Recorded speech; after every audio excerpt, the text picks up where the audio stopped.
Welcome, Rain fans. A bittersweet after show here on AfterBuzz TV. But to help us get through it as we wrap up this amazing series, we have a ton of guests, so stay tuned as we do the final after show. You're tuning into the destination for TV superfan discussion, AfterBuzz TV. And now, let the buzz begin. That's right, ladies and gentlemen. Just to quickly introduce the panel, we have Lina Nori. Just say hi. Well, because you have to refer to my proper name. It's Queen Lina Nori. Okay. And you can find me on Twitter at Lina Nori _ And we have Mole's sister, Alina Vission. That's right. The other Lina. Hey, what's up, guys? You can find me on all social media at Alina Vission. And one of the OGs, Keetin Marchi. Yeah. Hey guys, you can find me all over the interwebs at Keetin Marchi. And a bunch of people who need no introduction, but we will introduce them nonetheless. I mean, where do we even start? We have the poor Gideon. King Gideon. King Gideon today. King of England and Scotland, to be exact. Absolutely. Yeah, we and have France sometimes. England, Scotland, and France. We got all we have three. the one and only serpent Narcisse. Yes. And our queen, we bow down to you. We bow. Oh, man. So much to talk about. For those of you guys joining us, unlike our normal after shows, we're gonna meander any which way. We're gonna let this take shape, and so just bear with us. We're gonna have a lot of good stuff to uncover. But before we start with you guys, I know everyone's dying. We're dying to talk to you guys, but I want to get your guys' reactions to the finale. Just quick thoughts. Here we go. Sure. Okay. Quick thoughts on the finale. It just made me that much more sad that it got canceled when it did, because I felt like there was so much more story to tell, and I just felt like this season was so awesome, and like the show, every single character I was so full on with, and I just loved it. And then they kind of gave us these little cliffhangers of like these new little stories that we're starting, and then they're like, fast forward 21 years, and then the queen is gone, and I was like, and no one's there, to be there for you? What the heck? And I know that's how it happened in history, minus the fast forwarding, but there were so many stories that I still really, really wanted to see, and so I'm just really sad, but I think you guys did such a wonderful job, and it was just, I don't know what I'm gonna do now that the show is gone, and I'm still waiting for a network to kind of pick it up and be like, no, we're gonna stream this. We'll just rewind. Reruns. Just watch it again. Start And again. Mary's gonna come back from the dead to haunt everybody. There you go. Yeah. Oh, yeah. I kind of feel like how Keetin did. I absolutely loved the season finale.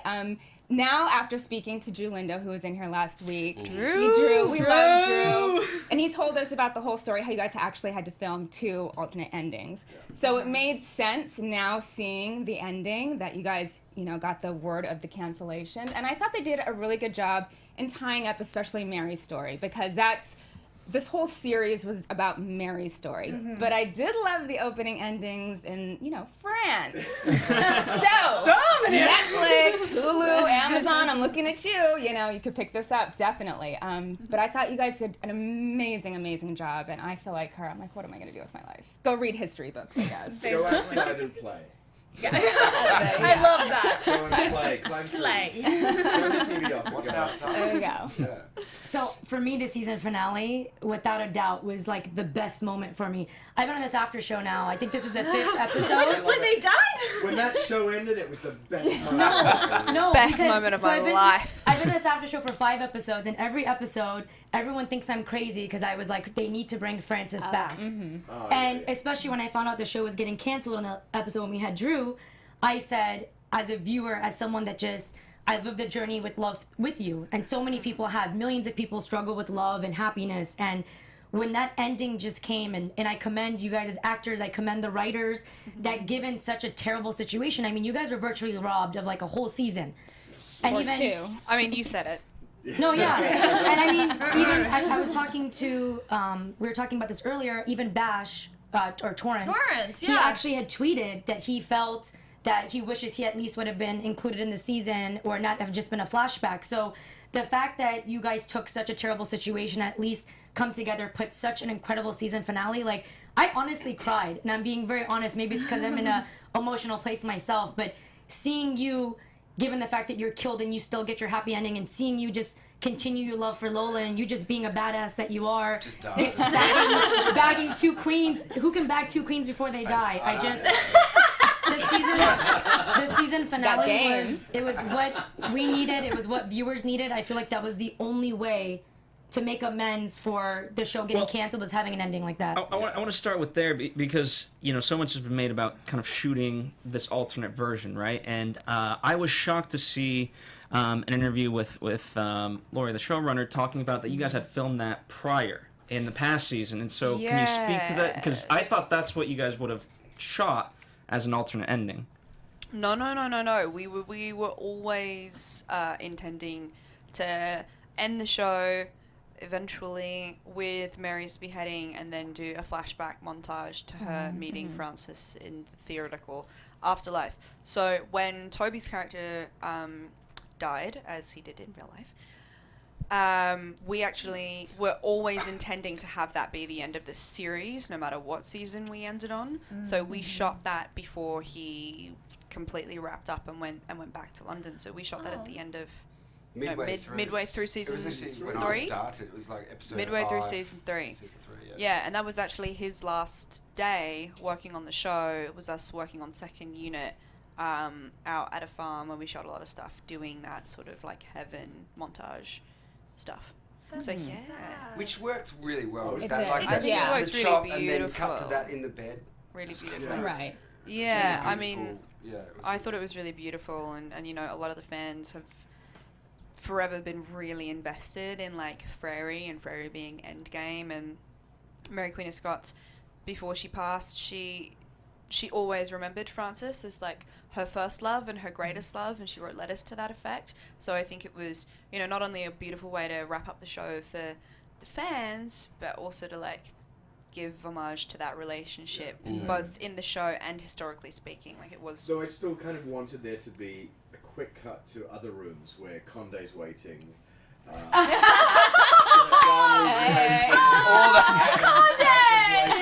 the going. Shit, it wasn't me.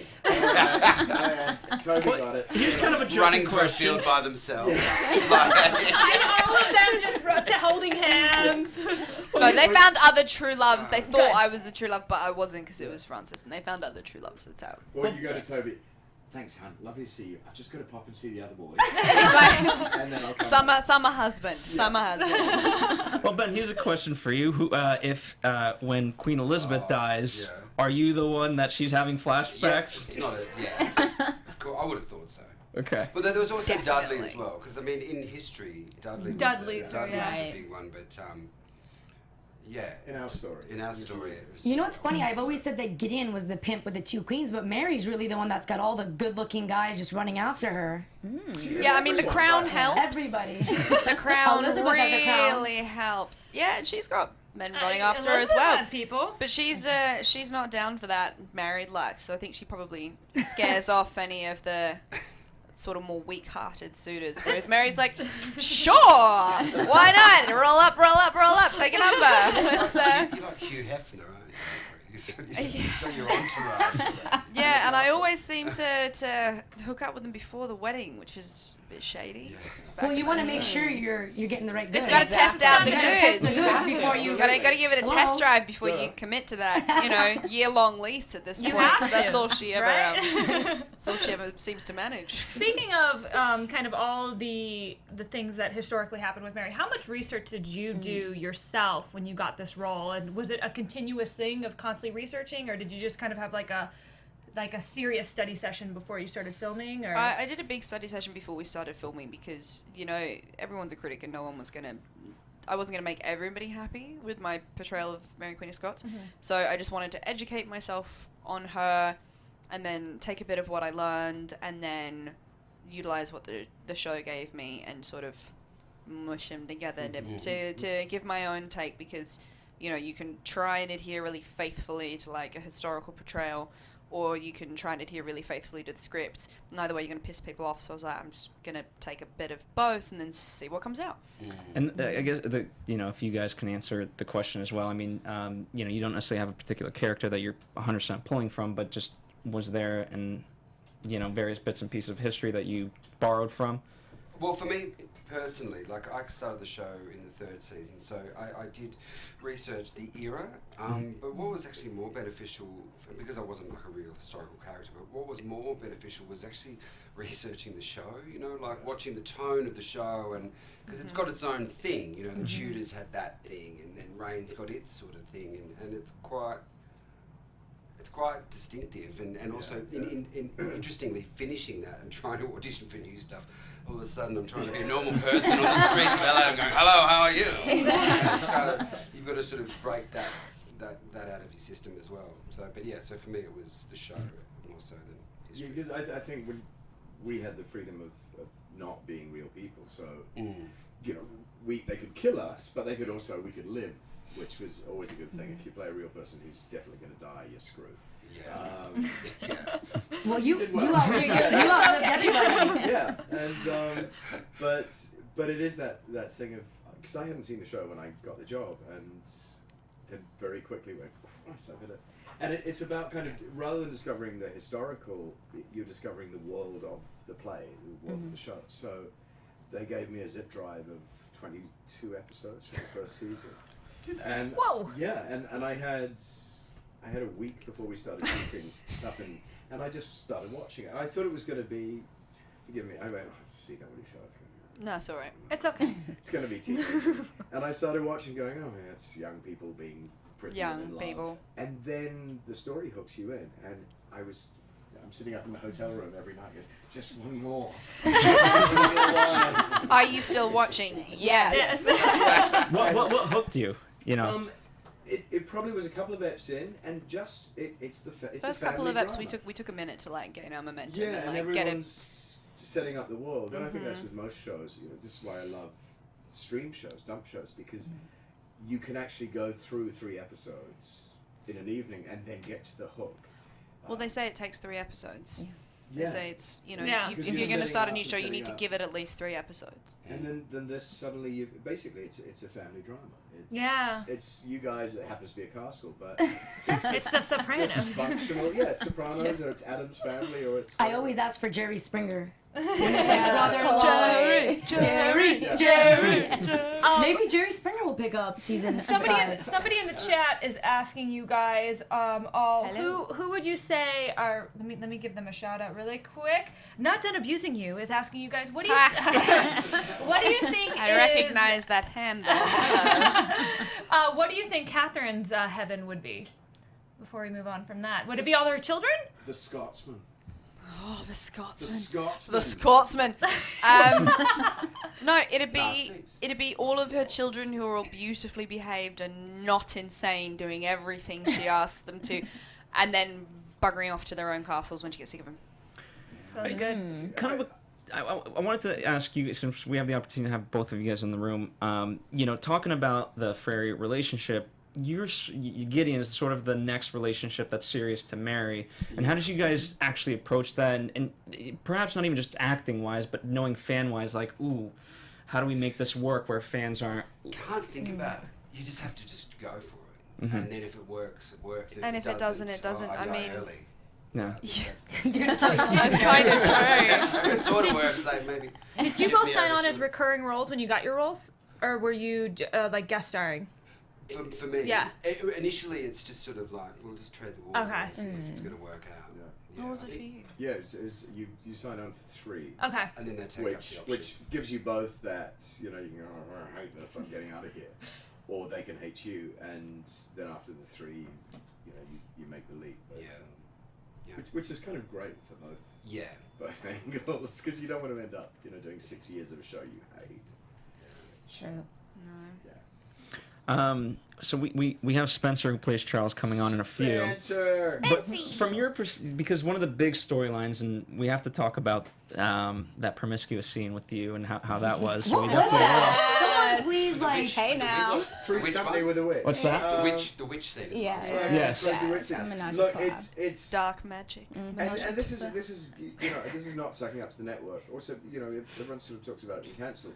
It was the end of the season, and every season we've finished, we haven't known we're going to do another. We've hoped, and there's been intention, but in a way, the show ended. It just didn't get picked up. So, but the assumption was it was going to, and we were all hoping that. So, there was maybe an eight episode season to come, possibly. Yeah, if just the intention was. like enough to slow things down a little and just cover a bit more ground, because once Mary's incarcerated, everything gets a bit boring. She's just shuffled from castle to castle, writing letters, and you're weeping in hallways. And I think for French Court, that it was the setup of Margot and the whole, the St. Bartholomew's massacre, and I think I got that right. Yeah.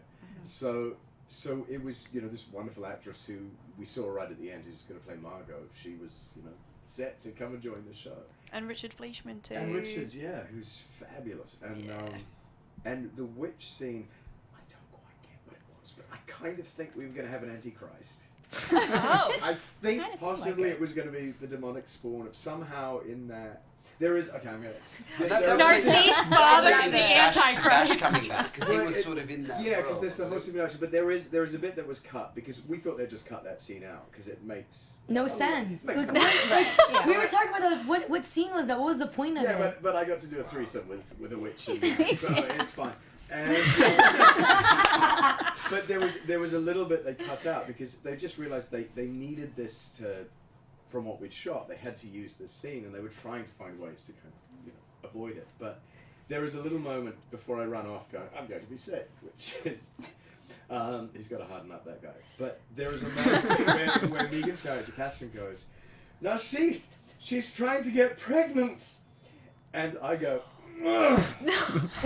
And then she goes, the witch goes, too late.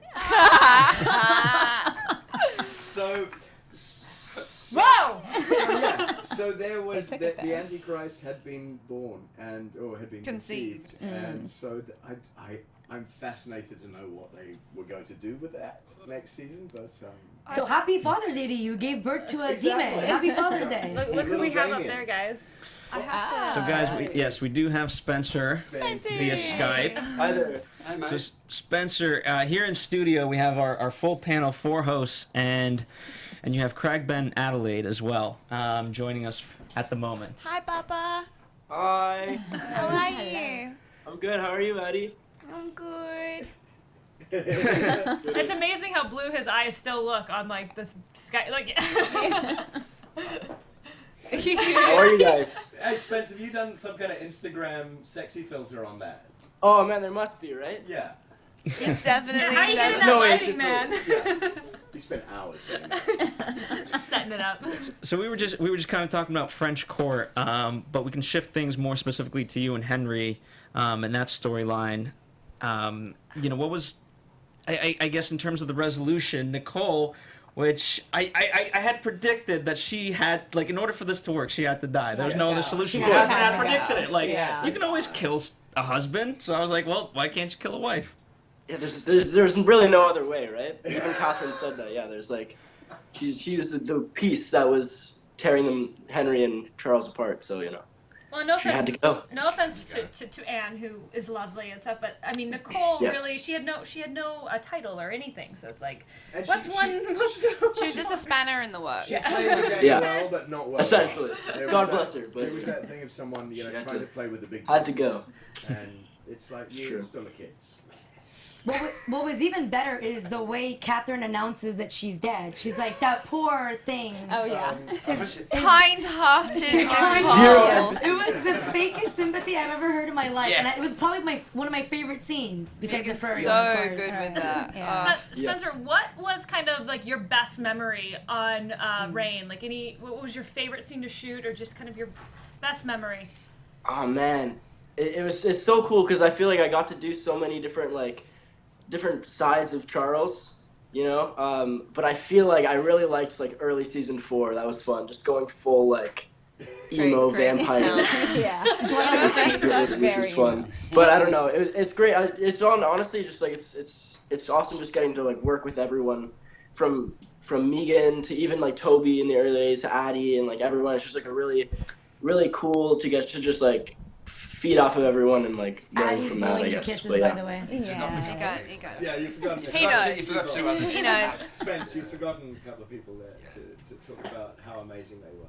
You Did forgot you- to add. 2 in particular. 2 people you forgot. Narcisse and Gideon are a little bit jealous. Thank you. Yeah, they're, You know, it's, you're breaking hearts left and right here, man. Okay, Charles, I have to ask. Let's just say there was a real duel, you and Henry. Who would have won? Be honest with us. Would you have taken him down? You know you would it's have. between the 29-year-old Australian and the scrawny Canadian.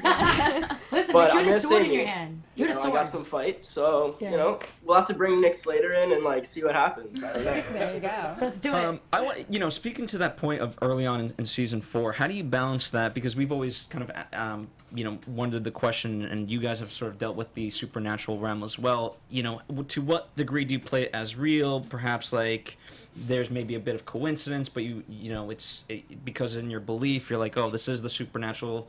You know, how do you find that balance as an actor and pick a tone? Yeah, you know, I guess like I never really like seriously considered the possibility that there was like something supernatural really afflicting him, but like I guess it's you know, it's like it's CW, it's like fun, you know, you can just kind of play for that, play for the big, and like people, it just kind of creates more like mystery, I guess, especially with that, because you don't really know what's going on with him for so long, that it's fun to just kind of like play it like what if, you know, and like keep people guessing until you do find out eventually. Spencer, did you ever have a conversation with the showrunner or the writers about kind of how, because obviously in history your character dies. Yes. Did you guys ever have that conversation of, okay, this is how we're going to do it on the show, or had that not come up yet? So I did get a call from Lori before we started shooting season 4, just kind of talking about how she wanted to maintain that mystery with like, you know, what's really going on with Charles. But as far as like, I didn't know if they were gonna like go up until like he actually dies. I think he's only in reigns for like 14 years. So I didn't know like how long that passage of time would be, because also I think he's like 10 when he comes into power. So I was kind of just like waiting. Like I don't know if they're gonna get that part, or yeah, no, I had no idea. Spencer, I actually have a question for you. We saw a lot kind of go on with Charles in this season, and we saw him grow a lot. What was the most challenging part of playing him? I mean, I feel like the interesting thing about him is that even when I like look at like Twitter and stuff, like he's a very like he can be a little bit unlikable at times. You know, he does a lot of like questionable, like he really creates a lot of drama. So I feel like the most fun part about him was like dancing that line between like how far can you go until it's like unredeemable. You know what I mean? You like, mean Narcisse? yeah, kind of like that. It's like I don't know. That I found the most fun part about playing Charles was kind of just like finding that balance of like when he goes to a part where it's like I absolutely hate this kid, and then when he can still be like, okay, yeah, he's Francis' little brother. Okay, so Charles, imagine you can script, like from the last episode, you're in complete control. You're writing the script. You are writing Charles's life.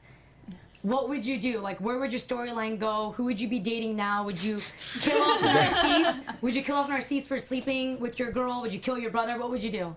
I don't think there's any way I with could Mary? kill off Narcisse. No. I feel like Charles like loves Narcisse. Yes. Idolizes Narcisse. George, you're everything you know. What would I do? Oh man, I don't know if he deserves love. He's a pretty like twisted little guy, isn't he? Oh, I didn't say that. Yeah, I don't know. Man, if I could write it. Oh, well, I'm an awful writer. Man. Listen, the world is your oyster. I You love can the love way who that- you love. You can Yeah, kill I'll who say you want to kill. Pardon me? I said the world's your oyster. You can love who you want to love, and you can kill whoever you want to kill.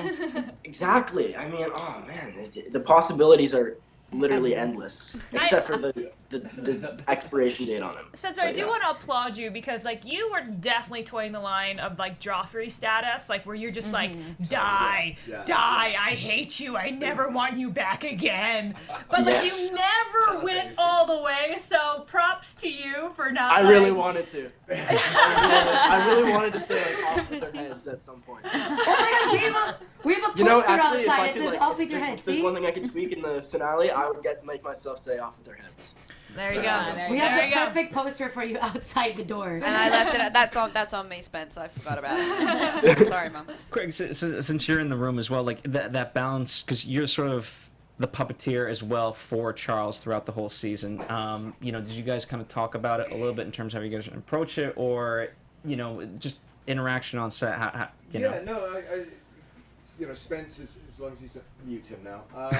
Spence is an amazing actor. Spence, joined us 2 years ago or whatever, and he just gets it. And so the scenes with him are just a joy. And I think there are certain times in the show you would have really talk about scenes. Catherine and I would, Legan and I would sometimes go, how do we do this? But generally with this group of guys, we all know what world we're in. You turn up and it's a wonderful sort of tennis match. You go, okay, that's what I've got. And then they go, woof, okay. and it's that joy of, because everyone has status, everyone is powerful in this show. So that's what I find fascinating, is those changes in status and dynamic. And he totally gets it. And I think most people on the show, that would be it. We just kind of turn up and start playing, and you discover as we rehearse and as we shoot. Can we, just real quick, can you guys go down the line and tell me what your favorite scene was to shoot? Do you guys remember? Let's keep it to Charles. Charles, okay. Scene. We'll keep expanding upon that idea, but you guys have all interacted together, so your favorite Charles scene that you guys have done. Well, with Charles. With Charles, yes. I've done one scene with Charles. So then therefore by default. Your favorite scene ever. But it was like the best scene ever, right? But at least I knew you guys did a scene, because I was more impressed if I had to fall on my sword in that respect. Yeah. I don't. Every scene. All of them.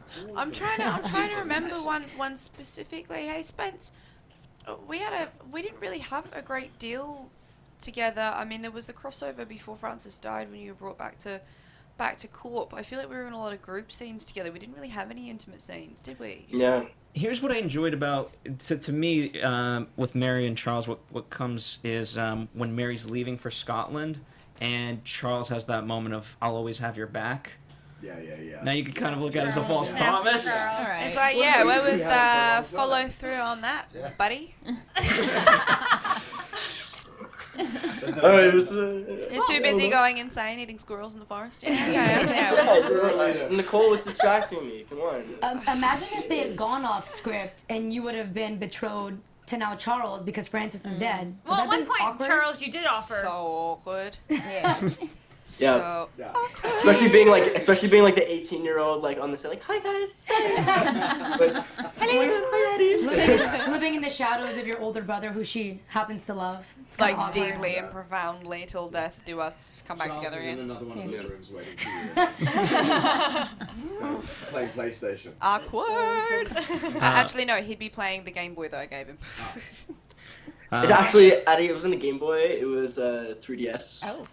Yeah, but it's a Game Boy 3DS. Come on, Is it? still accurate. Get your console. I love how much of a gamer girl Addie is. This is amazing. Just like low-key, don't tell anybody. And it was a Zelda Game Boy. It was a limited edition Zelda Game Boy 3DS XL. I still play it to this day. I cherish it. Better. So needless to say, you guys are all very close on and off set, correct? Just based on that interaction. Yes, we are. Spencer, before we let you go, is there any final thoughts you'd like to share with the fans? Why do you guys hate me so much? No. That's fair question. You guys show him some love, damn it. No, I just like overall, like just like the whole experience was just amazing. Like, I loved every moment of being on the show. It's great to get to come to work and play with all these wonderful people, and I learned just an incredible amount. So just want to thank all like the fans and everyone for their support and everything. Excellent. Well, thank you so much again. As you can see, Thanks a lot. think Thank you. very highly of Love you. you, We Squid. love you, Thank Team you. Charles. Spencer, Guys. do you have anything coming up?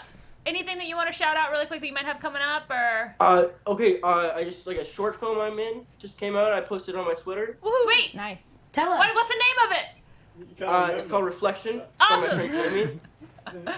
I'm a little like I'm a weird little. I'm always the weird little guy. Amazing. Thanks so much, Spencer. Thank Awesome. Was that how he exited? Did he just press? Oh, wait, Oh, no, there he is. He's like, no. That was a great exit. I know. That would have been You just perfect. said drop I'm always mic the and weird you're little out. guy. Boom. Can you imagine if he went out and came back with blood on his face? I would have died. Like from eating the stuff in the corner. Just red lipstick. He doesn't know that he's back. This is really funny. Well, Spence, thank don't you, put porn thank you, on. Spencer. Okay, See you see later. ya. Bye. So a porn window pops up. Yeah, I was gonna say that. All of a sudden he does a screen share. We're like, no. Redtube.com. Rain Gag fan fiction. What? Can I ask you guys? What was your opinion on the final episode? Oh, it was a bit compressed, wasn't it? Yeah. But I quite enjoyed it as much as I could be, crying and very You might have had a bit of tears. bittersweet. I I think, just a bit of don't know wet what you're talking about. eye. Yeah, I mean, I think it was very well done considering how rushed it was. And I really appreciated that they gave that sort of ending montage a decent amount of time. Yeah. Yeah. Because the rest of the episode was so compressed. Like, I did appreciate them giving that sort of, like, final moment some breathing space so that it could really, like, I feel like gave the audience, as if I'm one of the editors, they gave the audience, like, a good amount of time to sort of just, like, reconnect and reinvest in, like, that her whole story and the whole fairy element. And Because the moment you wake up and there you see Toby Francis. Spacey, Francis. I was trying to think of his character. You just go. No big deal, just Francis. But it's suddenly you're back in that world, and it's crazy fast. But the show is crazy fast anyway. it's always been. This is just extra, crack crazy fast. but I love the scene with Elizabeth and James. I think is just so stunningly good. beautiful. Yeah. Then your execution is just so delicately, beautifully done. And then the And spanky then- witch scene. Well, which is- I just. They gotta give us some so heat at the sexy. end, you the know? witch orgy, but also it's kind of perfect because France this year was the Addams Family. We basically were all playing the Addams Family. Da-na-na. And I'm slightly glad that it ended with something just so fucking weird. That it's like, yeah, well, that's France. But you guys had the resolution of these two women who had this, and they were just these beautiful scenes. And then suddenly we're back with you and Francis, and it's you recall the entire season of the show, and it reminds you it's a TV show. So we get to see these two characters that we've loved on a TV show. So it sort of dismisses all of the haste is forgotten. I think, in that moment. It's exquisite. We're gonna have another guest in a moment, and this is gonna tie into that. But I want to ask you, Adelaide, what between Darnley and Mary, what ultimately, how would you describe what went wrong? Because it just obviously went wrong. Syphilis. Yeah, syphilis. That'll do it. Oh, there's Keira. We'll bring her one. syphilis. Hi. Hello. So we have Sara Garcia who plays Keira, and this is why I had. Sarah, how you doing, girl? Hi. We were just talking about. I had asked Adelaide kind of what went wrong with Darnley, and I was kind of leading into this, and because from my perspective, when Craig, you talk about it going fast, I'm trying to rack my brain and wonder, like, could this have been fixed, and is it really just syphilis? Is it really just? I mean, I get it, How many all people have right. You're saying that, like, him being a drunk and a whoremonger isn't a big deal either. No, it's not just the syphilis. I mean, he was a very insecure character. And Will did an amazing job of playing, like, the duality of Darnley so beautifully. Like, he had these incredibly, like, vulnerable, sweet moments in which he almost seemed like a little boy and you just wanted to take care of him and fix everything for him. and then these just incredibly selfish, like spiteful scenes. It's just. I think the main problem with Darnley was just his like deep-seated insecurity, and he was quite childlike in a lot of ways. He had like a dodgy mother too. His mother was You insane. can look to the mother, I say. You should have taken His her mother hands. was insane. That could Yeah. have been your mother-in-law, darling. I kind of where I'm going with it is, a turning point for me was when with the death of Keira, which, I'm trying to, was in some sense death a deliberate. horse? Yeah. It was a deliberate act in some sense, and yet, he had no recollection of that, and that's when for me he really turned, and that's, So that sort of sent him over the edge. Is that what yeah, it's that like neither of you are perfect, and you both did, and it's tough to judge who did worse things to each other. Yeah. Well, Keira was an accident, and that was kind of more my brother's Was fault than mine. I think both of them had their issues, and that Mary has a history of acting very impulsively when, in the grips of anger. And Darnley was just a weak man. Even when he tried really, really hard, he would let other people make him insecure, and then he'd flip on a dime. Like, that kind of inconsistency isn't something you can build a relationship on, even in this day and age, let alone back in the 16th century, when the person you were marrying would then have full control over all of your assets and or body and physical health. And kidnapped your child. And then left him in the forest to die because the ghost girlfriend told him to. Why would Yeah, you I'm tell him to sorry do about that? Kira. Yeah, I almost feel like this is the Mary and Keira Jerry Springer episode. Jerry! But very well stated. But switching to Sarah, how we see your character, and unfortunately from the fan perspective, you're sort of, I don't know, disliked, I'll say, perhaps, just because we're trying to make Darnley and Mary work. But what was it like to be on set, work with Will, and especially kind of coming back towards the last episodes when it was a surprise to fans to see you back? Yeah, Will was fantastic.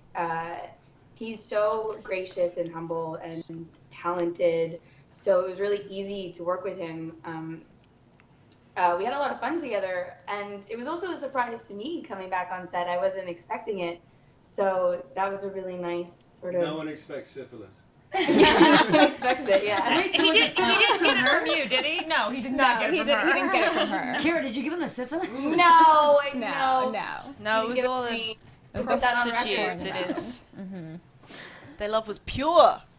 Yes, I think that's one of the interesting things about Darnley is that you do get to see that he was capable of having a real, true love, just like Mary did. It's just that, life gets in the way, and the thirst for power takes over, and it changes a person. And then, you inherited him. I'm sorry. I really did. That was one cute baby, though. She was like, I'm out. That was a cute baby. cute. Honestly, it Just was wanna such a gorgeous baby. Bite his little face. And I feel like that's what your guys' baby would look like. Isn't that kind of creepy? It would look like you both. I mean, I didn't think that much into it. I just mean, thought it you was a did cute recently, were in bigger clothing. Did you give birth to the baby? I mean, that was a real big baby. I'm not surprised she almost died in childbirth. Like, That was a big baby. and here's your 3-month-old son. So yeah, of course she died. Who knew Darnley would father such large children? He's quite tall though, so I guess it makes sense. But both of Will's kids are quite dark, so having like this sort of fair, like, toe-headed baby, I thought maybe it looks a little bit more like the baby she could have had with Francis. So I think their baby would have been a bit darker, dark hairs. Oh, Kira's she's like, I know, right? We never got to see that baby. I was Team Bothwell by the end. I was like, let's just get to him. Yeah, but historically, he was a piece of shit. Really? He was he was like worse than Darnley with the Sif. Like, How could that be? no, like Really? abuse. No, Maybe they you're the one that gave Maybe you've got the Sif. But how come she never went crazy then? Because you got Lady Sif. It's a different. Lady. That's not. You were that's crazy not in love, a though. thing. You were That's- crazy in love. Yeah, she's Is been that what we're insane gonna since call Francis. syphilis now? Crazy in love. But no, Bothwell apparently their wedding, she was in like a simple yellow dress and she was miserable and he'd abducted her and then like days in she was just weeping around the castle and then from then on he was like really verbally and physically abusive and it got worse and worse and worse and worse. And and like they had a huge fight in court and she was like appealing for knives so she could end her misery. Like, it descended into madness real fast. Exactly. No, I mean there wasn't. He was just like really abusive and and it escalated throughout the course of their marriage. And then part of the theory is that like when she abdicated, it wasn't just or when she was dethroned, her fleeing to England wasn't just fleeing from the Protestants; it was fleeing from him. Wow. I did not know that. See, Adam was here and he was just so charming. Yeah, he was just You're like, I'm the world's greatest. Well, apparently he started that way. Like he really like charmed her and was really steady and like masculine and yeah, and with the dimples and the hair, the whole thing. Pirate. Mm. Yeah. Don't trust the dimples. Everybody is obsessed with his dimples. You could like hide Does he have dimples? gummy bears in there. I love how he's like, I "Does he like have how you dimples?" haven't stared at him long enough to notice the Massive difference. hair though. It's amazing hair. Yeah, he's got a very full Not head as of good hair. as Maurizio's hair, though. I just have to say. True. I True. think that should have its own show. Its own spin-off, exactly. Yeah. Well, Just- speaking of reality versus kind of perception, going back to you, Sarah, how much of is kind of the Keira now in Darnley's head the real Keira versus like just his sickness projecting? That's a great question. I sort of put on this different persona of her where she was sort of more of a decision maker in her hallucinogenic version of herself, a stronger version of herself, which I think is the version, and I can't speak for Will, but I like to think that it's the version of her that could have been if she didn't encounter all of these roadblocks, and the version that was sort of coming to light right before her death. I think it's the way that he sees her, sort of in the most positive way, I think. Right. I feel it's the I version of think her that's that his he version of her. needed because he never really made any of his own decisions. He always deferred to other people's decisions. Preach. So, as his true love, she kind of took on. This is just my take on it. Stop me if you think I'm full of shit, but like, she was the keeper of his heart. I was also fascinated by the moment of where she put the baby down. Was that last In the forest. That, Yeah, that was that that was this Yeah. episode. Yeah. Because you're going, is that like a really terrible thing, like kill the baby, or is it you're drunk in charge of a vehicle, put the baby down? Like, so- give me your Or keys. is Yeah. that hurting your arms? Put it down. Yeah, I always thought it That was, looks heavy. you're not doing so well right now, you shouldn't be taking care of this thing. Just put him down for a while, He'll be okay. I kind of saw it more of a like as his descent into madness. He was letting go of all the pressure and responsibility that he didn't really want, sort of represented in that child that maybe his mother was forcing on him. I was just gonna say the wolves are gonna eat it. I don't know if they are. I don't think there's any. Maybe it was cold. Maybe they were home Yeah, I roasting imagine marshmallows on a it's fire. The wolves just weren't out that night. It was just a little bitter, a little nippy, No, but thank goodness for just like James. chewing on the blanket. Yeah. Sarah, do you have like a favorite moment on set before we have to let you go? Like favorite thing, favorite memory? Yeah, I mean, I don't know if it was positive, but it was definitely hilarious. Give it to us. It was like the first day Will and I were filming together, and we had that hay scene that love scene in the hay shops. Yes. Always do that. And turns out we're both allergic to hay. Oh, I remember this. Yeah, so I found out on set, I broke it out in hives, and he had he was like sneezing and coughing, and It was very romantic. Super To sexy. say the least. Lots But of mucus. yeah, we were just Really hot. we were having fun. It was professional. We do the scene. They'd yell cut. We'd jump out of the hay. We'd brush off the hay, go stand by a fan, go back in. Oh my it was all God. good. And his attitude was great, and we were just joking around about it the whole time.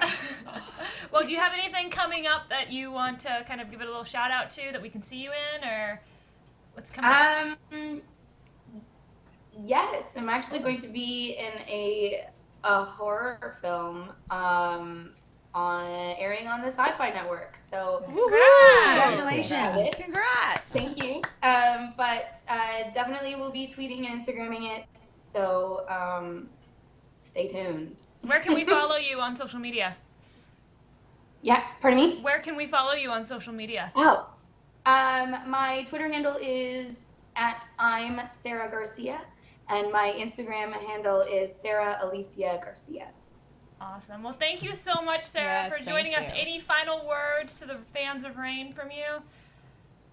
You guys are the best. I was a fan of Rain from the beginning, and then got to join in on a professional level. It was seriously a dream come true, and to just the intensity and love that the fans have for the show is unparalleled. So thank you to the fans, and thank you guys to the cast. And I mean, it was amazing. Thank you. I was like,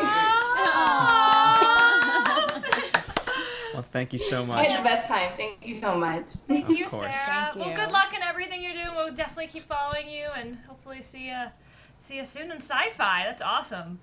Thank you. Have a good one. Thanks for having me on the show. Thank you All right. so much. One thing I haven't fully talked about yet is Elizabeth, and I want to sort of talk about that. I know you guys, in the last episode, you guys aren't really involved in the scene specifically, but obviously Elizabeth holds the cards, and I don't know. Do you guys want to kind of give your thoughts, and then we can kind of open up? I don't have necessarily a question, more of just let's converse. Oh. All right, about Elizabeth. I really loved seeing Elizabeth this season. I loved seeing her dynamic with Mary, even though they were in two separate kind of worlds, I guess you could say. Just the female empowerment I was all about. As far as this episode goes, I got why she had to kind of do what she did. But What do you mean? No, I don't get why she killed her. I don't get it either. I think she was always so paranoid. We got that. Somebody was always after her crown. Yeah. And As even with though... everyone in that time. Right, exactly. And I think probably the paranoia just caught up with her.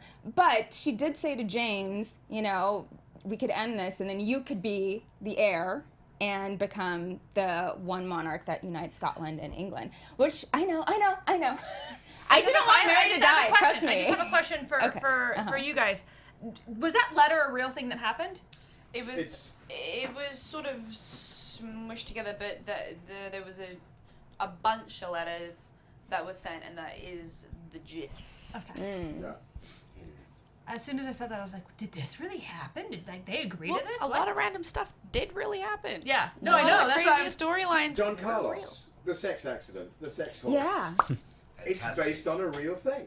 He was shagging some chambermaid, playing on the stairs or something. fell downstairs. Bashed his head, and was a bit disturbed for a while.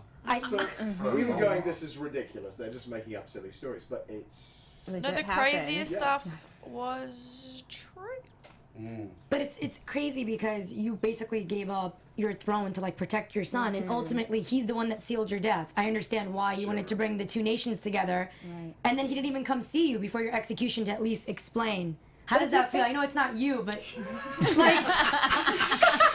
Jerry, my son had me killed. I mean, Kids these days.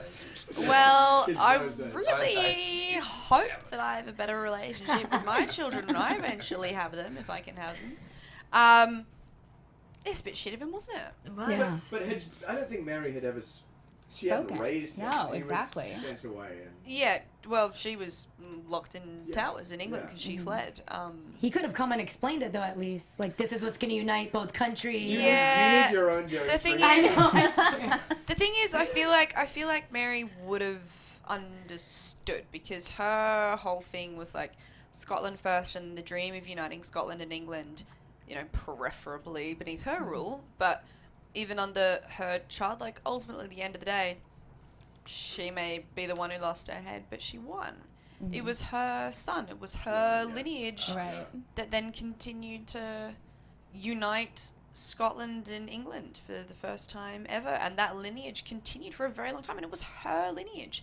So Queen Elizabeth might have had, the more impressive resume, but it was Mary, but it was Mary, Queen of Scots blood that survived. And you reunited with Francis.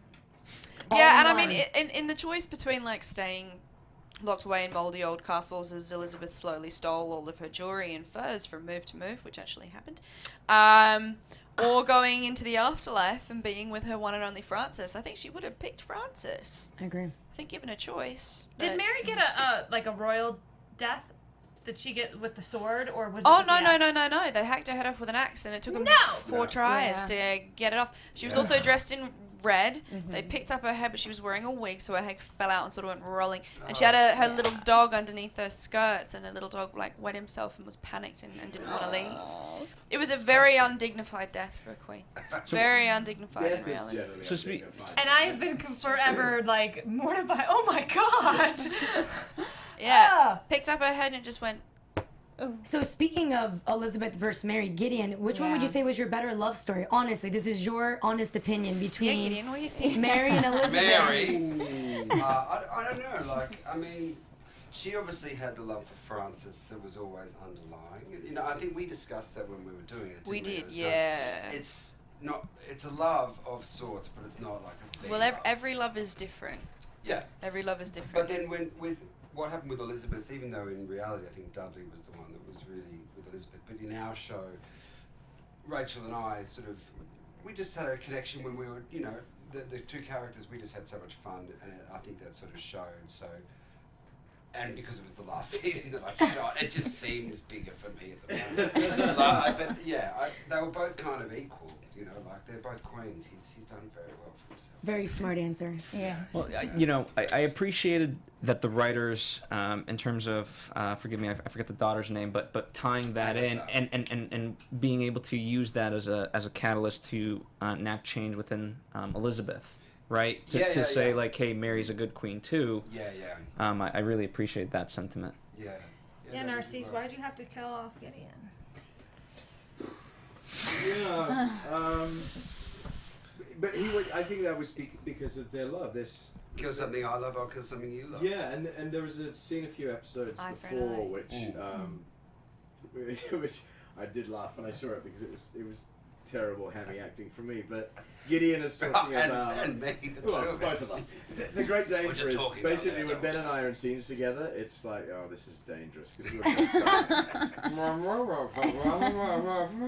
Just trying to one up each other. How deep we can talk. Yeah. It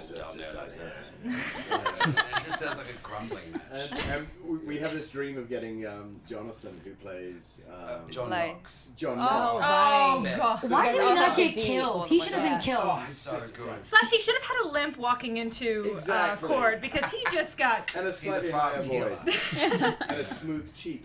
But, Was he not killed in history? Like, why was he not? no, he lived on, Yeah. so... You live for So, quite a while. so basically, Narcisse story-wise, his revenge plot isn't really destined to succeed spectacularly because Elizabeth lived for a hell of a long time and Knox lived for a long time. So at the beginning of the season when they're going, your revenge is coming, I'm going, can't quite see it. But because Gideon basically sealed his own fate by talking about love and discovering true love and Elizabeth and so it was as he said to Mary, it was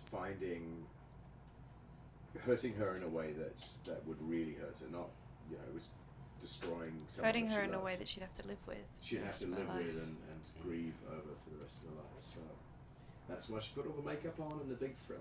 So they emphasize on the show so much about like Francis and his love for Mary, especially in the season finale, and then your progress in love. But for me, the real storyline, like the real true love, is actually your love for Lola. Well, You have such a diehard love. It's so rare. You had your random flings that you would have, and Mary actually fell in love with other people. you stayed loyal to Lola. I mean, she drove your madness, she drove your happiness. How much of that character was you adding to it, and how much of it was genuinely like written on script? Well, it's Ada Popplewell is, you know, the most lovable creature in the world. It's true. When this started happening, it was so much fun to play, and up until that point, Narcisse had been, because on the show you probably have a continuity, but for a lot of us, we have no idea where it's going to go, and the writers are going, let's take it this way or this way. So Narcisse at that point was the villain, was the hard-ass guy, and then we started having these scenes, and I would talk to Laurie and say, is he falling? Is this love? Is this him manipulating? And she went, just, you know, play it for real. If we change it, then you were an asshole. But that often happens. You start as the bad guy, and Gideon started as the bad guy. Yeah. And then you go through that sort of transition, and then as soon as love happens, you're the good guy, and it's hard. It's interesting because you kind of came through that as well. You flash between good and bad. Yeah, through and you know, this show, everyone does terrible things. It's a but human you're forgiven if you love someone. But the Lola love, I think he didn't understand it. He didn't quite know how to deal with it, but he loved her in a way that he had never loved anyone. And he was still in love with Catherine. Well, no, he It was fun with her, like an understanding. I feel like. I could say this on television. He's got a hard on for Catherine. Who doesn't? Well, That's kind of true. It's because of who she is. It's not love. It's that she's Catherine, and he just goes, "You are bad girl. Catherine I de hate and Medici. love you." Basically, you know, that it's that she's his match, or you know, maybe she's better than him. She's not here. You can say. Oh yeah, no, he's much better than she. Yeah. In some sense, I wonder, because Narcisse is never sort of respected. That's what got him in trouble. He never really respected her wishes, Lola's wishes. Yeah. And I kind of often wonder, Lola wouldn't want this. I mean, right? Say that again. Like Lola would never have sort of wanted you to go off and enact revenge. Certainly not in this way. No, but she, you know, he's probably the most pragmatic modernist in the show. She's gone, she's dead, and he can't change that. But he can hurt the people. He can go back to being what he does really well, and that's get in there and destroy those people. So, yeah. She's waiting in a room. What happened to your baby? Yeah, John. Yeah, well, yeah. What happened to John? John. That's all of this question I remember at the end. I was like, wait. What about John? We had a very convenient line going, he has Lola's eyes, I can't bear to look at him, take him away. And and he's Francis's too. Yeah, but after promising Lola on her axe chopping, you know, look after John, tell him I love him every day. It's like, I'll write a postcard. There you go. Show that to John every day. I love him. But I wish more men had your love. I wish. It's such a die-hard, like, rare love that you just don't find, especially in storylines. He did cheat on her a lot. Yeah. And he did murder a few people just because he did. And he had the whole box at the end too, which is like really creepy. Knox in a box. Yeah. We should have got that box, I'm telling you, Phil. I've been getting this question so much in the chat, so I have to ask Addie. Everybody wants to know your top 3 favorite outfits you got to wear. Because, girl, you got to wear the best stuff. I actually just answered this question on my live. There are so many. It's really hard to choose. I have to say the coronation dress, the red and gold coronation dress, amazing. The wedding dresses were fantastic, and I mean to Darnley and Francis. They were both amazing dresses. The veil for the wedding to Darnley was so heavy. Like, I had a sore neck by the end of the day. I had to hold the veil in my arms. Muscling it. Otherwise, it was going to rip my head off. And then just as a day-to-day outfit, I think back in season 1 I've posted it. It's somewhere down the feed. It's a black Alexander McQueen dress with like a gold collar and a I know keyhole. exactly which one you're talking about. Yeah, that's my favorite. You know, casual Tuesday in the castle dress. And it's Alexander McQueen. So you know. By the way, Meredith, who was our costume designer, she is working on Dynasty. The revamp. Oh, is she really? Nice. Yeah. That's gonna be fabulous. Watch So that. It's gonna look It's a whole different world, but it's gonna be. She's got such a great eye. Yeah. It's ridiculous. The show was not only rich in story, but so rich visually. From the art direction to the costumes to just everybody who directed every episode and the camera movements and stuff. I mean, I loved Megan's episodes because she used so much camera movement in every freaking scene, and you can just. I was like, you're showing us all the pretties that like usually we don't get to see, but it's so wonderful. Well, she knows, she knows those sets inside out. She knows what often we never see.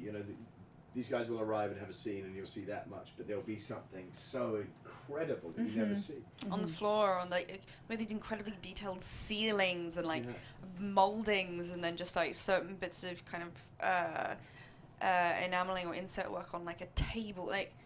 It was ridiculous. Like, how sad were you guys when they were taking the set down? Nicole said it was the last episode when they were taking it down. I saw some pics of it as they were. As they were doing it, they did most of it after we left. They tried to sell it off to for other shows and things, but I think a lot of it's so sad. Takes the recycle dump. Did they give you was there a reason that it got canceled? Do you guys know? Was it just kind of a numbers game, or was it just numbers game? It's 4 seasons. I also think it's a show, and it's part of, speaking like an old person, that there is a younger audience who don't watch television. They watch. They watch on the interweb, they watch on their phones, they watch Netflix or right. So, HBO Go, all of that. So ratings, the old school, who sits down on a Friday night or a Thursday night to watch the show? No one does that. No one does that anymore. I mean, it's primarily the Midwest, but people in really big metropolitan cities, be they on the coast or be they in the middle of the country, that's not how they watch TV anymore. So the old rating system. Honestly, it's a bit archaic. It's a little bit outdated. To have the routine of being there at that time, and my parents still do because they just, they still can't work out the. And Netflix gives you all the episodes at once. You can binge watch as much as you want. It's not an accurate representation of a show's popularity or the amount of eyeballs on a screen or on any given show. It's honestly not the most effective way of gauging a show's popularity or reach or audience or demographic anymore. But it's still the way things are done, because I think we're sort of in the Wild West of we're undergoing a sea change, and we haven't quite found our grounding yet, found our footing. And basically, the reality of all television is it has to make money, otherwise, because it's really expensive. And our show was. I was saying your show had to be expensive. It has to make money, and it has to make more money than any of the pilots coming in that projected to make. Otherwise, they get your time slot. I think this is helpful for the fans who are like, why? For them to kind of have somewhat of an understanding. Answer, but it's usually a combination of factors. You guys That's are amazing. a really good run. It's a really good run. Most shows get cancelled after a year, maybe 2. Yeah, I mean, sometimes. How many episodes in total? It was 78. Oh my gosh. 78. I mean, for you, Adelaide, how did it feel carrying? Because you were in every single episode. Did you ever get a day off in the last 4 years? I did. The first 2 seasons, I ate, slept, and drank rain, and did not have a life. And in those times, you feel like you reach a breaking point, and then you don't break because you can't, because you still have 10 more episodes to shoot in the winter, and you got to scrape yourself back together and show up. But the last 2 years, as the world expanded and we went French to Scottish to English court, and there were so many storylines and it became more ensemble, and the whole show didn't revolve around Mary and her universe. It just, scheduling wise, there were shoot days that just didn't involve me. They were in English court and French court, and I had nothing to do with it. So I had I remember the days when she'd have 2 days off. You'd be like, weeks, yeah. 2 days off. I literally, and then ending the show and coming back to LA, I'm just like, I have no idea what to do with myself. I don't know what to do with all this time, and yet somehow I'm more tired now than I ever was on the show. Ridiculous. Because you know that scheduling. I feel like scheduling helps you not keep. Oh, I do love a good schedule, but self-imposing schedules is not my strong suit. I'd rather just scheduling and catering. Someone tells you where to be and then feeds you. Picks you up, does your hair and makeup. Just all you have to do is shower yourself and go to sleep. So put underwear on. Even then, they could set up a shower for you if you wanted. I'm so sorry. No, so I have a question for you. I saw one of your recent interviews, and you were talking about. So she was talking about her friendship with Rachel, and how you guys are actually best friends, which is amazing, by the way. And you had mentioned that you were bullied when you were younger, and that's why you weren't sure if, you know, you guys would get along. I know for some people it's a touchy subject, but nobody would ever look at her, you know, that you have so many fans, so like mesmerized. Like, is there a message you want to give anybody out there that may be going through that and let them know? Because I mean, look at you. Like, I would never have thought that when you were younger, you would have had any problems in school. Funnily enough, a lot of people in the entertainment industry have a history of bullying or mental illness like anxiety, and this becomes like catharsis or a means of validation, like getting into acting or the entertainment industry. It can be very validating in that way. So anybody who's going through sort of bullying, it's really hard now, but in 10 years, none of that and none of those people will matter. They don't matter. And you just find what it is that you love, what makes it worth getting up and getting on with it every day, and you pursue that as best you can. You can channel all of your anger and frustrations into pursuing a dream, and then in 10 years, when that dream is sustaining you, none of those people will matter, and chances are good you'll be doing that thing that you love, and you'll find amazing people who just understand you along the way, and those people will still be there doing the same thing that they've always been doing. The bullies. Yeah, those people will still be there. And, you know, any of my sort of childhood bullies have at some point come back around and been like, yeah, we could have been a bit nicer to you. And I'm like, yeah, you could have. It's not that hard to be nice to people. It really isn't. But even if it is hard now, I know 10 years seems like a really long time, but it's not. Trust me. Find something to love, and that will feed you, and I promise you, none of it will matter. It'll just feel like a bad drink. Honestly, my heart's beating like crazy. That was just so beautifully put. And I know it's a sensitive topic. Some people don't like to talk about it, but I can imagine how many millions of fans you have that message in itself just made a huge difference to them that might be going through struggles. So thank you for that.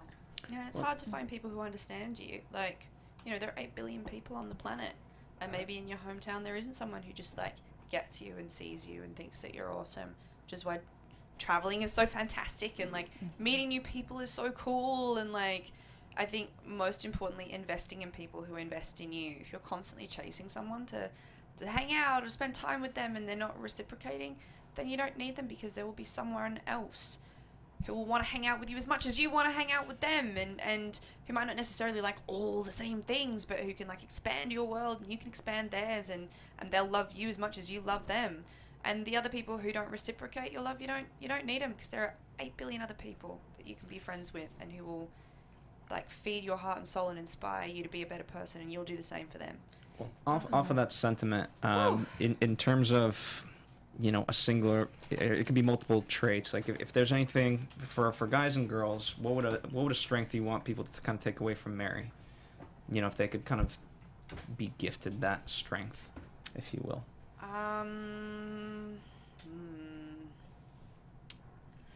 I would say enough self-awareness to recognize your mistakes and your weaknesses, and the courage to work on them and fix them and try not to make the same mistakes again. And she doesn't necessarily do that all the time. But she definitely tries to take a lesson from her muck-ups and stuff-ups and move onwards and forwards. To the bad things happen and she goes, all right, there's a lesson I can learn from this. And then you got to move forward. You can't drag that all behind you with dead weight, because it'll just slow you down. But take the lesson that you can, and then just try and do better and be better. And she was always trying to be better. Well, I don't know if this is perfect timing or the worst timing, but yes, we have Jonathan, who plays John Knox, on Skype. My arch nemesis. Hiya. We were just on the topic of bullying. Yeah. It was such a unreasoning prejudice. Yeah, where do you even go from? Well, we got the chauvinist here. Yeah. We've kind of been joking that it's almost like an episode of Jerry Springer where we bring in people and then kind of pin them against each other through their characters. So, through the character of John Knox, I mean, number one, we also have Craig here, too, who did an outrageous act to you a couple weeks ago. Can I not see you guys? I guess I can't see you, eh? You can just see me. Yeah, we see you, but if you could speak I don't get to see you guys? Unfortunately, I guess no. You can pull up the live stream on YouTube. So basically, Narcisse was holding up 2 scepters that could look something like inappropriate, like that would be in a box, for example. Yeah. Knox in a box. Knox in a Wait, box. was there anything in that box for real, or did you just kind of like make No, it? there was, and they cut it. They showed nothing in that box. Yeah, I got it. They were No, they There was had- really something in the box? Yeah, they had painted 2 walnuts, and they looked terrifying. yeah. There were 2 That's- walnuts in the box. That's hilarious. That is not accurate. Like grapefruits. Maybe Narcisse skinned them? I don't know. Oh! You probably did. John, I was slightly disappointed in the last episode that you hadn't altered your voice or fashioned your lip. I thought, oh well, okay, he's recovered. There's actually a ventriloquist behind me that was doing it. I have no voice. It's gone. So, what was it like playing such a, I mean, from our point of view of history, an Charmer, evil person? Like, how did you do a ton of research? Were you able to kind of have an open mind, like, about this character, or did you judge him kind of before you went into it? What did you feel about Johnny Knox? No, I certainly never viewed him as evil, because that would be irresponsible as me as an actor. But I mean, I'd done some research, and I was aware that this show, which I think championed these women rulers, wouldn't treat John Knox particularly kindly, and nor does he necessarily deserve it. I mean, for me, what I had to keep coming back to and reassuring myself with was that on some level he was a religious zealot of the First Order, and so, I mean, even though his misogyny was off the charts and sometimes his villainy matched that, I think it was mostly from a true conviction he had about about the place of men and women, particularly in the universe, which is controlled by God. So that was kind of like, I had to reassure myself on a regular basis about that, because otherwise you could kind of slip into something that is judging the character or being sinister in a way that isn't actually helpful for a story, which we're trying to essentially tell in a fairly truthful way. Right. How did you become involved with the project, and did you watch the show prior? I watched the show a bit because I had auditioned for it in various seasons, and obviously never hit it. What other characters did you audition for? Well, I could be wrong in this, but I'm almost certain it was down to myself and the guy who got it for is it Conde? Conde. Or Conde? Prince Yeah, Conde? I think I was. Sean. Yes, I think I was the other guy. That would've been And amazing. I think so, because I remember That's a hearing it was going to be like a widespread 6 or 7 casting episode part. choices. And I was watching a play up in Niagara-on-the-Lake, and I got this sort of desperate call from my agent saying, he's sure I was going to get this. It's down to myself and one other guy, but could I send a body shot? So I had to go into the men's washroom and take a body shot of myself, sort of.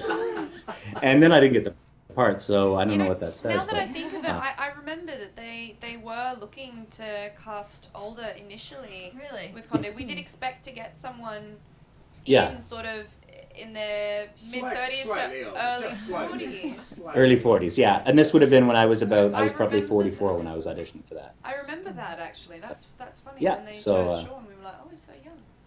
Yeah, so that was my sort of close call, and of course I'm grateful now that it didn't happen, because in many ways John Knox was a more satisfying thing to do. And you're so good. So You're good. so good. How much hate do you get, like, on social media? Do people just tweet you or Instagram you wanting you to die? Like, I'm just curious. I'm not sure. I'm not great with Twitter, but I think I would call it a Twitter storm of hate I receive on a regular basis. And listen, I love it. I was gonna say that has to be such a badge of honor when fans get so angry at you, and that's what you're supposed to be. You're supposed to be the villain. I mean, I'm sure Craig can speak to this too. I don't have Twitter or anything. Well, believe me, you get a lot. It's always more fun playing the bad guy. Yeah. And I mean, I was the thing about John Knox as well is in the case of Craig also has Craig and Narcisse have a great deal of sex appeal. Don't sell yourself short. I turned mine off for John Knox. Okay? But no, really, John Knox is not his villain or the madness he gets up to. I slid your trousers down. Yeah, there's not much charm there.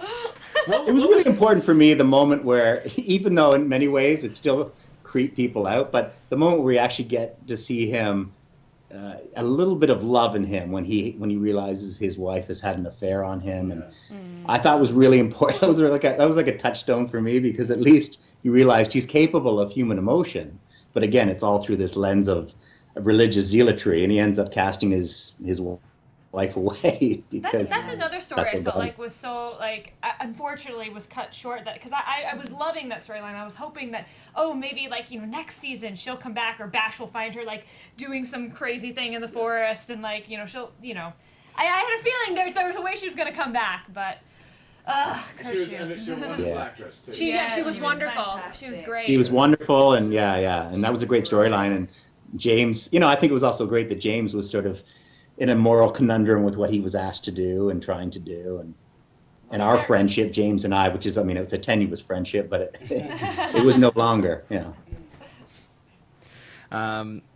So speaking of that, since we have both of you guys here talking about the scene where you disagree, it's just how did you guys how do you even get to approach it? Yeah. Let's talk about this, guys. We'd had one scene together beforehand, or maybe two, I think, in England, right at the beginning of the season. That's right, yeah. And we had tea. Yeah, as we tried to get lower and lower in our tone to each other. And not tea for testicle, yeah. But it was a strange day, but it's a CW show, so you can't really show, it's not going to be that graphic, but Jonathan. Listen, these girls don't know the pain, and when I watched that, I was like, "Oh no, please!" And just the physical pain, which Jonathan can talk about. He was actually strapped down to that table, so that was kind of fun. Going, "Hey, buddy." Hey. Yeah, and it took forever to shoot, right? I think we. Oh yeah, hours. Hours of. I was muffing the lines just to watch you struggle on the table for another hour. Yeah, and I think for the last couple of shoots, the close-ups on my face, I actually had to lift my head off just to get the right kind of angle. I had to lift my head about 3 inches off the table. Right. And I remember, I don't think I'd had an ab workout like that in a couple of years. And the other thing about, one of the funny things about that scene is I hadn't read, or I didn't know what was coming up, and I saw Craig on set one day, and I said, "So are we going to get a chance to meet again?" I said, "Do you remember this, Craig?" I said, "Yes. Surely you're coming after my nuts." And I literally said it. It was a crude kind of. I was making a joke, and he looked at me sort of wide-eyed. He said, "Did you read it?" What are you talking about? And sure enough, he was coming for my nuts. We were coming. But I said it off the cuff. I had no idea. I never would have guessed that in 1,000 years that I would be neutered there on the set. It's so funny in this scene where Reverend Knox enters into your throne and he's taking you into jail, you and Lord Bothwell. I couldn't even focus on what was happening. I was like, how is he walking? I'm not paying attention to the fact that you're going to jail, that Donnelly's dead. I'm like, how is he walking? A lot of milk of the puppy, otherwise known as Betty Lopi. I was walking rather lighter, yeah. There's enough time. I don't know. Is there enough time to heal? Do you ever heal from that? Yeah, what was the timeline of that? Funny the logistics that people have about that too, But yeah. I want to talk about that moment from your perspective real fast. In terms of Mary, how betrayed was she in that moment in terms of, this is such a, she chose to do this act of killing Darnley. And in that moment, what's her headspace? I don't think she was that surprised. I think that in making that decision, she on some level knew that she was damning herself. But that decision was less for her and her rule and more for her son, because I think her biggest fear after taking so long to conceive and then finally being able to conceive and heir not only to her bloodline but also potentially to England's, was that child's safety came first. And after Darnley's episode of madness and abandoning the child out in the woods, he was the most dangerous element in Prince James' life. He was the most dangerous element, and I think on some level she always knew that she would never be able to rule fully as a queen in the show, because she was pretty impressed with herself in real life. But but I think that in the show she knew that she might not live to see her son grow up, and in an attempt to make as safe a future for him as possible, it was a decision that she had to make, whether it worked out or not. And I think on some level, things never went her way. She had to have known on some level that it wouldn't work out the way she wanted it to. Well, John, we've been asking everybody this. Do you have what's your best memory from set? Besides, obviously, your special scenes with Craig. Oh, that's a tough question. I mean, I must say that it was the best. Rain came into my life in a time that I couldn't ask for a greater gift, and in terms of I'd been at a theater festival for a lot of years, and I stepped away for a number of reasons, some of them personal, one to spend sort of the last year of my mom's life with her. And so that show gave me such an opportunity to spend time with family and also to be part of this extraordinary project, which is what I think it is, this kind of exciting people to history and promoting incredibly powerful women in incredibly difficult times. And so, I mean, it sounds like I'm dodging the question, but I really didn't have a day on set that I wasn't feeling incredibly blessed. It was always challenging because the material is challenging. You have to serve it up in a way that feels contemporary, but also it's as any of those cast members, and of course the cast members who you've been speaking with had a job that was 10 times what mine was, but you don't get much time to learn the material. It's very specific. It's full of names. It has to be. It's spoken. It's spoken with. You have to speak with confidence and eloquence as well. And so it was also a great challenge I found. With very little sort of prep period. So yeah, I mean, it sounds like a bit of a dodge, but really, I had many great days on set, but as a whole, just the experience itself. I guess a memory I have was. I'd taken horseback riding lessons for my one short moment of horseback riding, and that was a pretty extraordinary time. It was the episode where we burned the village, and I had to jump on a horse and ride off. And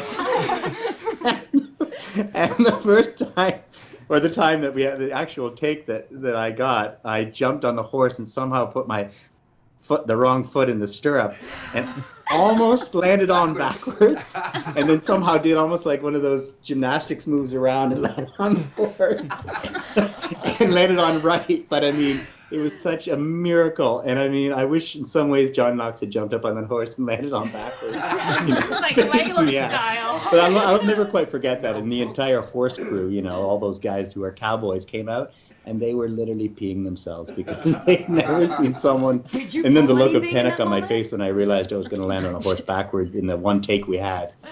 But did they use that take, right? They used that take. See? Yeah, they just showed how cool you are. Yeah, I just sneak under there. Awesome. Well, thank you so much for taking the time to call in today, and just being a part of the Rain for all of us fans. Like, we all love the show so much, and I'm sure everybody watching in the chat is just so honored that you have called in. And do you have anything? My pleasure. I wish I could be there, but we I was actually supposed to be down in LA, but we my wife and I are expecting our third child. So congratulations!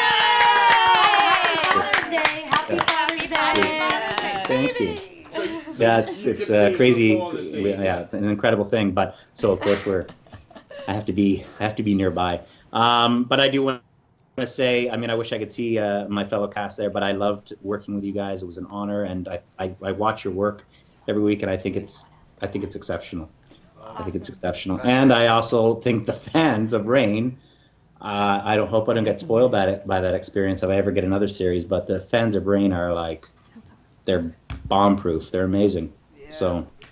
Well, thank you so much. It was a pleasure watching you on screen, and thanks for joining us in this finale. And congrats! It's so exciting!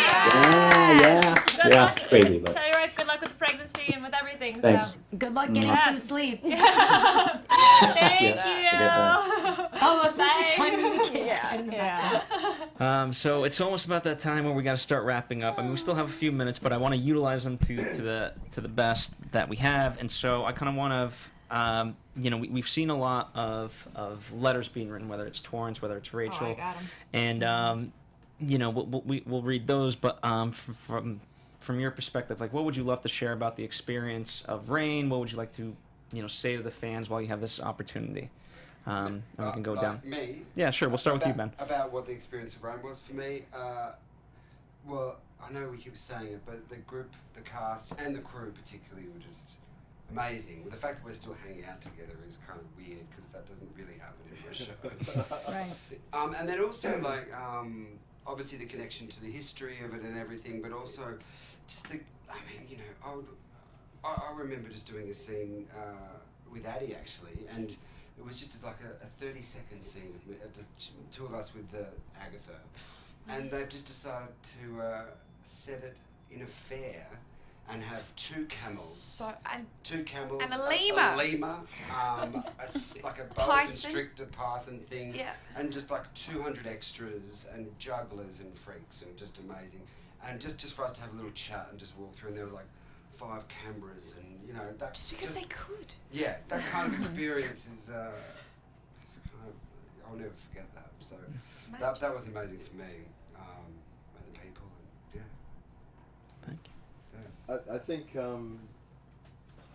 likewise, I, as I said, I don't have Twitter and thing, and that whole world scares me a little bit, but we did a convention in January, a first sort of Reign specific convention, and I've been traveling around Europe a lot, and keep running into people who go, Reign, and they're, watching it, and so meeting people, I guess meeting the fans that way, they're amazing. They're these people who they get. What I love is we love the show, but we also get the silliness of it as well. It's fun. It's it's a soap opera in a way. And they get that, and they also in the same way when I first watched the first season, I would be loving it and it was fun, and then suddenly I would be in tears, and I would there would be a moment where you just, they love each other so much. and I love that about the show, that it's comedy and it breaks your heart, and it's love, and it's women being putting up with a lot of shit and coming out the other side, damaged but still going on, and for me, sort of joining that ridiculous world where you get to dress up and play every day and do ridiculous things in ridiculous clothes and ridiculous beautiful sets with wonderful cast and crew. So yeah, it's I'm very sad it's over, but it's been a great joy. And if I may, if you will allow us to kind of answer and then let you have the final word, is that all right? Yeah. Do you want us to read Rachel and Sure. Torrance's letters? Let's. Okay, so Rachel and Torrance both wrote letters to the fans and to kind of the whole experience and sent them in. So this is Rachel's. It has been my great pleasure and genuine honor to be a part of Reign these past seasons and to play such an iconic, powerful, complex, and brilliant woman. May we continue to have shows that showcase women such as these. To be embraced by the cast as one of their own, brought into the CW family, and most beautifully by you, the fans, is of significance to me that it's difficult to articulate. There really are no words sometimes for experiences as beautiful as this. Just gratitude. Thanks for loving Reign as much as I do. Thank you, Rachel. That's amazing. Yes. To a wonderful portrayal of Queen Elizabeth I, which those are not easy shoes to step into, and she did it brilliantly. absolutely brilliantly. And Torrance, who's been here, and we're so honored for that. Rain holds a very special place in my heart for a number of reasons. I didn't know back in 2013 that these strangers I met, jet-lagged in Ireland, would one day become my family. Even though I left the show before the 4th season, we're all still in touch, and many even attended my wedding. The truth is, we all thought the show was a bit weird. The mixture of history and fantasy, period and modern. We didn't know as we were making it how we would all come together, or if anybody would want to watch it enough for it to get picked up. But here we are, 4 seasons later, and we are all very sad to say goodbye, which brings me to the other special thing about the show, the fans. I've worked on many shows now, and I've never come across such a passionate, kind, funny, insane group of people. You propelled us to the People's Choice Award win, you taught me all kinds of fun Brazilian slang, and you greeted me warmly as I traveled to countries all around the world. I can't tell you how much it means to make something that that will actually resonate with people. It's a rarer occurrence than many realize. A massive thank you to everyone at CW who are big champions of unknown and emerging actors. Thank you to Laurie McCarthy and Stephanie, oh my god, Sungupta? Yes, okay, for creating the show, and to Brad, oh my god, Silberling, the pilot whisperer, for setting the tone right out the gate. To the writing team for impossibly packing so much action into 4 short years, and to literally hundreds of artists and tradespeople working in pre-production, production, and post-production who get far too little credit for propping us all up and making the show look and feel amazing. Yes. Thank you so much, Torrance. And you guys, what do you guys want to say? Lena, we'll start with you since you're the newcomer to the panel. I think on behalf of all the fans, I just want to thank you guys. You know, I've always been the hopeless romantic on the panel. And I feel like this show, whether it's historically accurate or not, we went through the journey with you. I mean, we've seen you growing up, not just as a woman, but also as an actress. And that journey, I feel like we went through it together. Like, I feel like I'm a part of Rain, you know? My crown's right here. I'm not quite on the cast. But just the love... Season 5, you're right. Yeah. Just the love stories were so beautiful. Your love stories were incredible. Addie's yours and also yours. And it's just... I think on my end note, I would want to ask you to answer this at the end. Is just, I want to know how, after this Francis love story, are you in real life going to be able to have a true love? So much pressure. I think everybody wants to know that. Like, you have this hopeless love romance that's like the whole world saw you go through. And I want to know, is there going to struggle with that later on in life? The beauty of being an actress is you really learn the difference between reality and fantasy. Let's hope for Craig's sake. Right.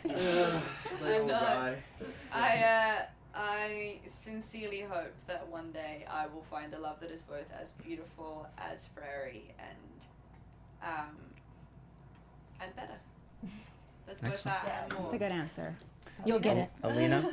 Yeah, I'm really sad that the show is over, but I enjoyed my time with it. You guys took us on a journey from season 1 to season 4. I'm a history buff, so that's what got me into the show. And then seeing how it mixed modern with that time, I fell in love with it. I fell in love with your guys' acting.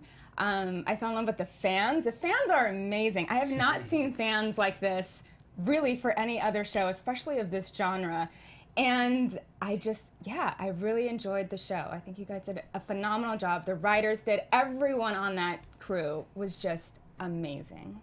And I wish you guys all the best. Yes. And Keetin, you and I began this journey together. 4 years ago, I think I sent an email and I said, Rain is starting and I have to be on this panel. I have to talk about this show. And I have loved every minute of it. I can't thank you guys enough for this show, because it is, I love that it's fun. Because I'm a history buff as well, and I love when I get to see these women of power portrayed and in such a modern way, and especially in the last 4 years, it's been a crazy time in politics and stuff. So to not only be able to have an escape, but an escape that is such a great representation. And you know, Mary made mistakes, but as you said, she was somebody who always acknowledged when she made mistakes. And I felt like I learned. She killed my son. Yeah. Said sorry for that. Sorry. She paid very dearly. Yeah, she did. She did. But I feel like even every cast member that's come in, you guys have all been so much fun and so gracious, and the writers who've come in and interacted with us, it's just been such a fun 4 years, and I think this is the only show at AfterBuzz that I've been able to be with from the start all the way to the finish. I feel like I'm somewhat a part of the Rain family, and I wish you guys all the very, very best, and I hope I get to see you and so much more, and hopefully maybe someday work with you guys, because I think you're all incredible. And thank you so much for all your hard work and what you've put into this show for us meager fans. It's been such a pleasure to go on this journey with all of you, so thank you.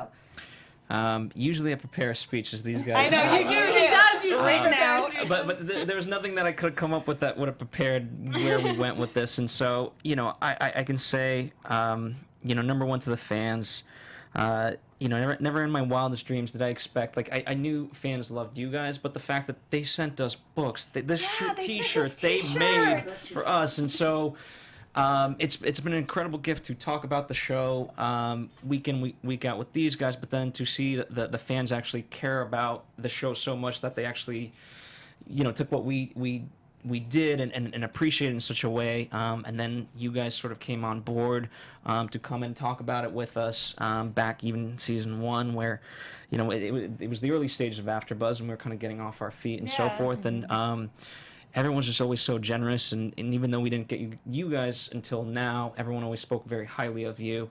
Well, you guys were in Canada, so it was so hard. So the fact that we got anybody, whenever somebody was in town, they would come, and it was just like, But also, you have to know that you guys are amazing for us too, because you keep the dream alive. So we go off and we make stuff in sheds, and it's we want people to watch what we make in sheds, and it's guys like you who sit up and you sell a show far better than any advertising or billboard campaign, because you genuinely get it. So we are enormously grateful to you guys.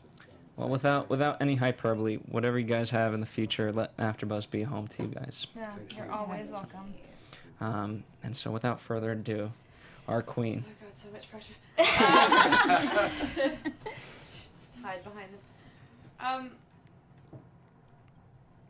Rain has been, the most formative job of my career, and I started the pilot when I was 22. And I'm coming out of it, rounding into my 27th birthday, and I've changed a lot. I've grown up with Mary and with the cast and the crew, and everything just got better every year, and everyone was happier and more hardworking, and the stories got crazier, and the sets were more beautiful, and the clothes were more beautiful every year. And I couldn't have imagined being on a show with just so much love and so much care, and it's really been quite incredible. I've never experienced anything quite like it, and we're all friends now above and beyond the show ending, and it's heart-wrenching that the finale is aired and it is well and truly over now. I don't know what I'm gonna do without it. It's been such a big part of my life, and the fans have been unbelievable since day one, and I feel like there's a real sense of community in the fandom, and even when they've argued amongst themselves over various ships or fan casting or whatever, they've never been cruel to one another, and they've never been cruel to us, even if there's a storyline that they don't agree with, and I have such respect and appreciation for that, having seen how other fandoms can tear themselves apart. Like, our fans are some of the most loving, loyal, sweet people I've ever seen on, the interwebs, multiverse, and wherever. And I'm so grateful for them, because they made the show. They kept us going, and they're the whole reason we made this show in the first place. Seeing their response and hearing about how certain episodes have affected people, or how the show itself has helped certain fans through really difficult times in their life. It's kind of why I wanted to be an actor in the first place. That's beautiful. Sorry. No worries. Very well stated. So there's actually, I don't know if you guys heard, there's a petition to do a spin-off on Catherine. And they were tweeting us like crazy for us to announce it on the show. That's Megan sitting at home going, give me it. I mean, Megan's amazing. Yeah. There's so much they could do. with Yeah. this. So much There's so much Narcisse that could Oh, be yeah, in I it get to play too. that too. I'm still alive. Yes. Well, do you guys have anything coming up or anything you want to talk about before we have to say Fully goodbye? unemployed. I'm in this really cool show that starts on Netflix on the 24th. Don't look at us. We don't. It's called Rain, season 4. Oh! Go on Netflix. I think it's the 24th, 26th to 24th. The whole season dumps. It's like next week. Yes, Yeah. it's on, yeah. Well, Craig, since you have nothing, since you're right now, nothing. you have nothing I coming up. have That's nothing. okay though. We always put it in the universe. Dream role, dream director, dream actor to work with. Just throw it out there. Look, I, apart from Julianne Moore, who I just think is the greatest thing in the world. Oh my God, isn't she so fantastic? Oh, she's amazing. No, I really don't. I finish a job and I go wee and take a holiday, and then something new comes along and that becomes part of your life next. So I have no idea, and I quite like. That's such an amazing way to Yeah. live. I like so the. chill I don't know. about It's the what is it? The Disney like- show they used to have Anything Can Happen Friday. It's just living your life like that. So, yeah, I love it. simple. Addie, they'll be rolling out the red carpets for you. I I know. promise. Oh my The God. world is your oyster. You can pick any show you want to be on. We shall see. We shall see. I'm producing a movie called Acquainted with Jonathan Goad and Giacomo Gianotti, who played. Oh, you do that in Elizabeth. Toronto? Is that the one that? Yeah, that Natty's Natty's written. doing. Yeah, Oh, yeah. That Liza's in, and Rachel's going to be in it. It's I'm my in next it job. briefly. Got my next job. Are we hiring Craig? Casting calls? I don't have that much power. Alright. But yeah, so we're producing this film, Acquainted. It's about like young people in the sort of mid to late 20s and what relationships look like at that time. It's like it's so real, it's painful. By our incredibly talented writer, Natty Zavitz, and everybody should watch it when it comes out. So we'll be shooting in July, and it's gonna be amazing. That's awesome. Well, you guys should come back when it's about to come out, and you can come and talk about the film. So anybody who's I in will LA, take you up on seriously, that, 100%. I got you. Support Yes! independent cinema. Yes! We're financing it Independent ourselves. film! We're And not female producers. Exactly. Yes. We're not crowdfunding it. We're financing it through independent financiers and by ourselves. So Ooh, yeah. go you guys. Yeah, none of that GoFundMe for us. No shade. No too much shade. And Ben? Last but certainly, what's going on? Oh, what's going on? Deep unemployed. No, I'm just hanging to out. LA. I've just moved Huge. here. Oh. I've been like setting up an apartment with my wife and just moving. Moving's a job in itself. So yeah. It certainly is. You want to throw anything out in the universe, like dream directors, What do you dream want? jobs? What do you want? Oh, You got to put it out there. I like to work with what's his name, the Kiwi director, Taika. Oh, Taika. I want to work with Taika. Amazing. Yeah, I think he's just directed the new Thor film, but I think he's Ah, that hilarious. looks so good. Yeah. It's like a buddy cop film. Yeah. I still need to get to go see Wonder Woman. I still haven't. Oh, done you it. have to see it. I know. Don't. I'm not gonna Yeah. say. No I just one's please got- tweet about your feelings, and when you come back, I'm gonna ask you how you felt about it. We'll come There's a back to YouTube this. video which is like a non-spoiler reaction to Wonder Woman, and I feel like that's just gonna be me. I cried in the first 15 minutes. And Robin Wright. There's Lost. Robin Wright. Right? Yeah. Live to She's see my wonderful. princesses become generals. Yes! I mean, we should ask Reverend Knox what he thinks about Wonder Woman. There you go. All right, guys. Unfortunately, it's that time where we all say goodbye. You know, I mean, it's a very sad moment, but thank you again for donating your time. Yes, thank it you really guys. means a lot to us. I know it Thank means a lot to the fans. Usually we come out so strong. I know. It's honestly really sad, and she was so teary-eyed. It made me so sad. Sorry. No. It's obviously it's the sentiments where we are. But thank you again, as always, and you know, whatever projects you guys have, you know, as I said, we will support them. To the fans, thank you guys for joining us. I would love to say we'll see you next time, but we'll see you next time in a different reincarnation of wherever everyone's careers takes us. And I'll make a promise. I promise you, everyone here will have a wonderful career. So there's going to be stuff to follow up on. And we wish you all the success in the world. All of us here want to see you guys everywhere on TV. Where All can we follow positivity. you guys? On obviously you're just like a ghost. Hashtag Craig Parker. Hashtag Craig Parker. You can find me in bars around Hollywood. Great. It's the best place to tell me what you think of me. My instant Twitter is at Adelaide Kane. It's pretty simple. Yeah, mine's at B Geurens, and good luck spelling that. You guys? Oh, you can find me on Instagram at Lena Nori and on Twitter at Lena Nori _ and thank you guys once again. Yeah, you guys can find me on all social media at Alina Vission, and that's Vision with 2 S's. Like, thank you so much. And for the last time on a Rain After Show, That's Phil, right. me and you, the OGs, you guys can find me all over the interwebs at Keetin Marchi and hashtag Get Keetin on Rain. I will keep that alive because maybe somebody will pick it up sometimes. That's from 4 years ago. And follow us here at AfterBuzz TV. Thank you once again. And one final goodbye. Woo! Bye. Thank you very much. Man.